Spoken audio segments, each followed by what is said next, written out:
Hello and welcome to Hopeful Moments 1. Today, we are going to explore an unexpected story, a real-life lesson about the importance of careful planning, risk management, and the power of unity within a group to protect shared interests. Have you ever encountered a situation where someone tried to exploit a system for personal gain? Have you ever wondered how to deal with those who manipulate the rules to gain an advantage? If so, then today's story will definitely make you think. This story isn't just about an investment club, it's a sharp lesson in strategy, collective thinking, and handling situations smartly without direct confrontation. When the group realized they had unknowingly handed absolute power to someone intent on controlling everything, they didn't argue, they didn't get angry. Instead, they made a surprising decision that completely stripped the manipulator of all the power she thought she had. Can you guess what the twist is? Stay tuned until the end to find out. And if you find this story interesting, don't forget to like, share, and subscribe so you won't miss more meaningful stories. A few years ago, after struggling for a long time to balance my finances, I finally breathed a sigh of relief. I was free from the burden of debt. It was a major milestone for me because, for so long, I had focused solely on repaying what I owed, living frugally, and maintaining a minimal standard of living.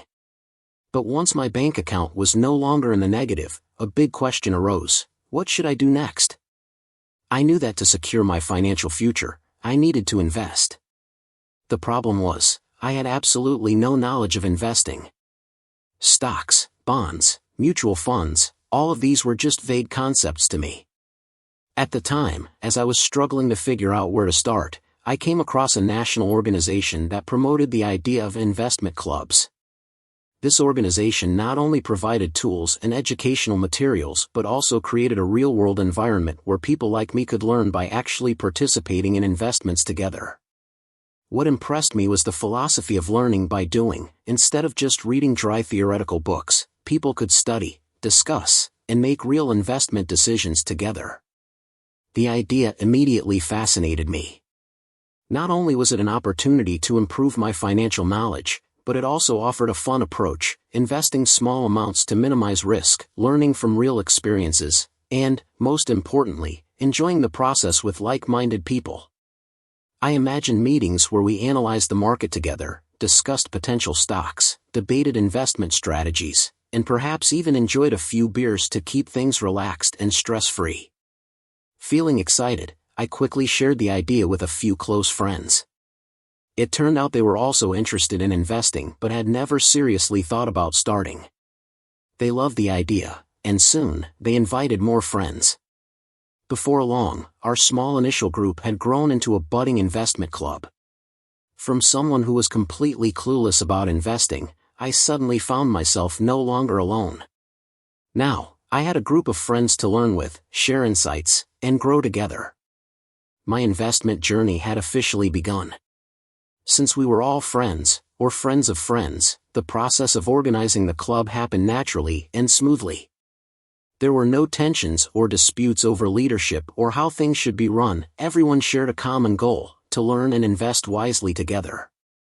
We quickly elected officers to take on key roles, such as president, treasurer, and secretary. Even though this was an informal investment group, having a clear structure helped everything run more efficiently. The president was responsible for leading meetings and keeping the group on track. The treasurer managed finances, tracked each member's contributions, and provided monthly investment reports. The secretary recorded meeting minutes, summarized investment decisions, and ensured transparency in club activities. We also agreed on a simple charter based on a national organization's template to serve as the foundation for our club's operations.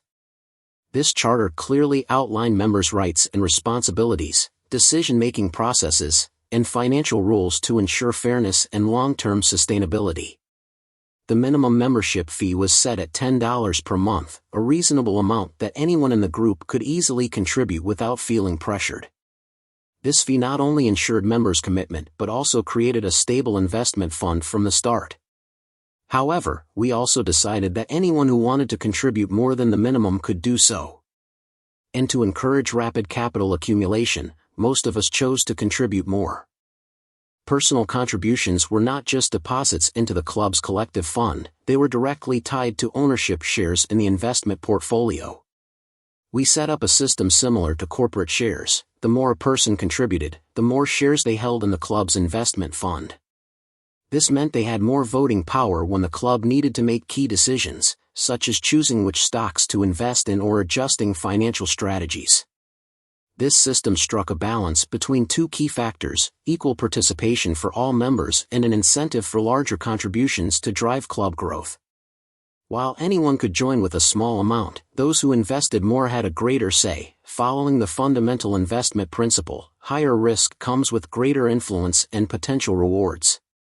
This made every decision more serious because everyone had their financial interests directly tied to the club's actions. At first, we felt this system was very reasonable and fair. It allowed everyone to participate without financial barriers while also motivating those who wanted to invest more seriously. By linking voting power to contributions, we believed that decisions would be made by the most committed members, keeping the club on the right track and maximizing long-term profits. At the time, we had no idea that this very system contained a major loophole, a loophole that would later push our club into an unforeseen crisis. Initially, our investment club was just a small group of close friends who shared a common interest in learning about investing without too much financial pressure. However, as we started operating seriously, news of the club spread quickly. Friends of existing members, colleagues, and even strangers who heard about the concept expressed interest. They wanted to join not just for profits but also for the friendly environment, a place where people could learn, share experiences, and enjoy the investment journey together. However, expanding the club couldn't happen carelessly. If anyone could join immediately, the club risked losing its original cohesion. So, we established a simple but effective membership process. First, anyone interested in joining had to attend at least 3 meetings as a guest of a current member. This gave them time to understand how the group operated and determine if the club's investment style aligned with their goals. At the same time, existing members had a chance to observe and assess the sincerity and commitment of potential new members. After 3 meetings, if the guest is still interested and wants to join long-term, we will hold an internal vote. The current members will discuss and decide whether to invite the candidate to join. In reality, we rarely reject anyone because most people who aren't truly interested in investing have already withdrawn before reaching this stage. Once accepted, the process of formalizing membership is quite simple. The candidate just needs to sign the charter, commit to following the club's principles, and pay the first month's membership fee. With those simple steps, they become part of the group. However, there is an issue that needs to be addressed. The founding members had contributed money to the fund beforehand, so if a new member only pays the minimum, they will have very little voting power in joint investment decisions. To ensure fairness, most new members voluntarily contribute additional funds in the first few months to quickly accumulate shares and catch up with the older members. Thanks to this mechanism, even though the club continuously welcomes new faces, everyone starts on almost equal footing. No one has an overwhelming advantage just because they joined earlier, and no one is at a disadvantage for joining later. This helps maintain unity and creates a balanced investment environment where everyone feels they have a voice and are respected. With this simple yet effective process, the club continues to grow without losing its original sense of camaraderie. But does this constant expansion only bring good things, or will it also introduce challenges we have yet to foresee? As we entered our second year, our investment club was no longer just a small experimental group. It had grown into a tight-knit community where people learned together and made financial decisions as a team. Our monthly meetings were no longer just dry discussions about numbers and charts. They had become an exciting tradition, sharing investment experiences while enjoying a relaxed atmosphere with fun stories and a few beers. As our investment fund grew, so did our responsibilities. Instead of contributing money spontaneously, we began to build more structured strategies. Each meeting became an opportunity to analyze the market, assess investment opportunities, and decide which stocks were worth trying. We didn't rush into big deals but opted to invest gradually, allowing us to control risk while learning from real-world experience. The monthly financial reports quickly became the highlight of each meeting. We anxiously tracked the numbers together, celebrating even small profits and learning from minor losses. No one felt pressured because, from the beginning, the club's goal was never to make quick money but to understand the financial market better and grow through each investment decision. Everything was going smoothly, and everyone believed we were on the right track. Then Pat arrived. None of us knew that her arrival would completely change the way the club operated, and the way we thought about investing. Pat was a stark contrast to the others in our club. While most of us knew her beforehand, few were truly close to her. She wasn't the kind of person people instantly liked or found approachable. She had a reputation for being too loud, too blunt, too confident, and sometimes unintentionally rude. The type of person who could make a discussion more intense than necessary or offend someone without realizing it. But she had another reputation as well: she was incredibly smart. And in an investment club, intelligence is never a bad thing, at least, that's what we initially thought. Moreover, Pat hadn't just walked in randomly. She had been personally invited by our respected chairman, and though no one said it out loud, we all understood that this was almost a guarantee of her acceptance with little opposition. From her very first meeting, Pat made it clear that she wasn't here to participate passively. Before attending, she had thoroughly read the club's charter, reviewed the minutes from the last meeting, and prepared specific questions. While most new members took months to familiarize themselves with the club's operations, Pat entered as if she had always been there. She asked sharp questions about past decisions and the reasoning behind them, questions that made us rethink our strategies. During the educational session on stock research, she didn't just listen, she asked insightful questions that deepened the discussion. At times, she even made surprisingly positive comments, impressing some members with her knowledge. However, Pat was still Pat. She couldn't resist adding a bit of sarcasm or a sharp remark, as if to emphasize her intellectual superiority. At first, this wasn't too concerning. We accepted it as part of who she was, or at least, we tried to. But as time passed, Pat's presence wasn't just an intelligent addition to the club. She started to influence how everything operated. She made us think differently. And sometimes, thinking differently isn't always a good thing. After the third meeting, as usual, we asked Pat to step out for a moment so the members could discuss internally. The atmosphere was tenser than in previous admissions. Some hesitated, uncertain. "She's smart, but," someone began. "But we've all heard stories about Pat," another member added cautiously. "I'm not against it, but I just want to make sure we won't have issues with her personality." Nods of agreement spread around the table. Pat had proven her competence, but concerns about her future behavior remained. At that moment, the chairman, the one who had invited Pat, spoke up. He leaned forward, his voice calm but firm. "I understand everyone's concerns," he said. "But let me be clear, I warned her very directly. I told her that if she wanted to join this club, she had to behave appropriately. This isn't just a casual social group.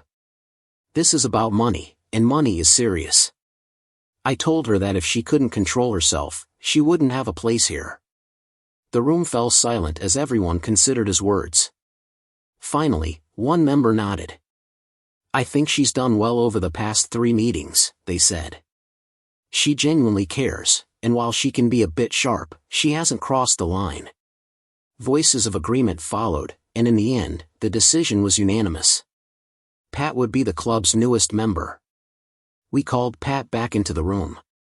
She entered, eyes scanning our faces, trying to read the verdict. The chairman gave a small smile, nodded, and said, "Congratulations, Pat. Just pay the membership fee and sign here." Without hesitation, Pat pulled out a $10 bill and handed it to the treasurer. She had come prepared, as if she had already known she would be accepted. As she leaned down to sign the charter, applause filled the room. It was an official moment marking Pat's entry into the club. But in some members' minds, silent concerns remained. Pat set down the pen, smiling slightly. The room still held a celebratory atmosphere, though a few people felt uneasy about the decision. But just when everything seemed settled, she looked up, scanned the room, and said something that left everyone stunned. "Thank you, really. But honestly, you never had a way to stop me from joining in the first place." The air in the room seemed to vanish. She tilted her head, slowly turning toward the treasurer with sharp eyes. "As I understand from your financial reports," she said, her voice both casual and calculated, "as long as I give you $XXX next month, I'll have equal voting rights with you, correct?" The treasurer hesitated but nodded. "That's correct." Pat smiled. "And if I contribute this amount," she traced her finger over the club's total investment value on the report, $XXX, "I'll become the majority shareholder, won't I?" No one spoke. The room was holding its breath. Finally, the treasurer swallowed hard and whispered, I think so." Pat nodded as if confirming a theory. She crossed her arms, leaned back in her chair, and spoke in a light but cutting tone. "So, I'll be controlling all the club's decisions. Unless you all can keep contributing more than I do, which I highly doubt, you can't stop me from turning this club into my personal investment account. And let's not forget, I have almost twice my own money left to use."